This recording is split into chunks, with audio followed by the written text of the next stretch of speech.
Hey lovelies! So for those of us out there who love indulging in Christmas goodies but aren't necessarily the best bakers, have I ever got some ideas for you? Today I am sharing 3 delicious Christmas treat ideas that all have just 3 ingredients. What is not to love about that? And the best part is they are total crowd pleasers. They can be made in big batches, and then they're perfect for things like entertaining, bringing to a potluck, or giving away as delicious edible gifts. Now for each of today's yummy recipes, I'm actually going to be using these waffle pretzels. If you want to use traditional pretzel twists, you definitely can here, but I find the waffle pretzel is better because you get a little more pretzel per square bite, which I love. Now for my first recipe, I'm going to start with all of my waffle pretzels laid out on a parchment-lined baking sheet, and on top of each, I am going to be adding 1 Hershey's Hug.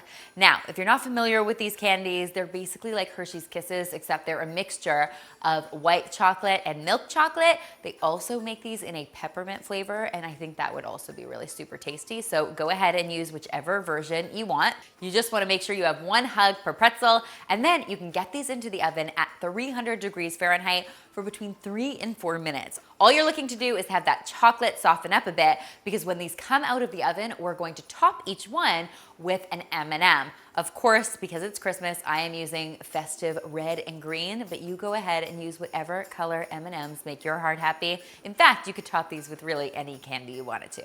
Then we'll just pop the entire tray into the refrigerator for about 10 minutes until that chocolate sets again. And what you end up with is an adorably seasonal little treat that also happens to taste really delicious.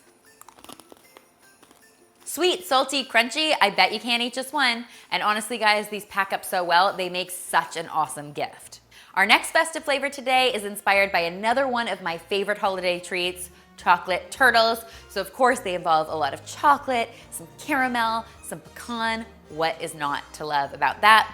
Once again, I am starting with my pretzels laid out on my baking sheet, and I'm going to top each one of my pretzels with a Rolo. So the secret here is that the Rolo is actually a mixture of chocolate and caramel. We're gonna get these into the oven once again at 300 degrees Fahrenheit, and as soon as those Rolos are melted, we'll get them out of the oven, and we're going to top each one with a pecan. We're gonna press the pecan into the Rolo until it starts to sort of goo and ooze all of its caramelly goodness. And then I like to get these back into the oven for another 2 minutes or so, just to give the pecan a little bit of toasting. Trust me, it changes the whole flavor and makes these even more delectable. Based on how yummy these are, I actually think it is time to petition the makers of turtles to add pretzels to their recipe, because these are unbelievably good. Now for our final 3 ingredient treat, once again, we've got our pretzels happening here, but this time we're actually going to be dipping them in white chocolate and then sprinkling them with some tasty peppermint. Now I am starting with some white chocolate in a double boiler on the stove. You can always melt your white chocolate in the microwave if you want to. I find a double boiler is a really easy way to do this. To make one, you basically take a pot, add about 1 inch of water, let it come to a simmer, and then you place a heat-proof bowl on top. And essentially what'll happen is as you stir, your chocolate is going to melt down and you'll end up with liquid white chocolate, which is exactly what we're going for. As soon as that white chocolate is fully melted and it's smooth and velvety, it is time to give our pretzels a little dip.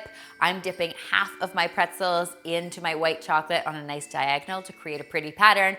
Then I'm going to lay them back onto my parchment-lined baking sheet. And before that white chocolate has a chance to set completely, I'm going to sprinkle on some candy cane dust.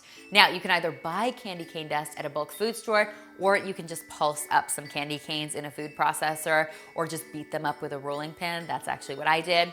Super easy to do, and of course, you get a ton of amazing pepperminty flavor. Oh, that's a winner right there.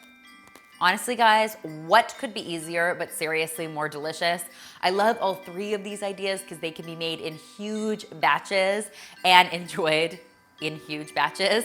I hope you'll give all 3 of these tasty ideas a try. If you do, as always, be sure to tweet me, Instagram me, or Facebook me a photo, because I love seeing your kitchen creations.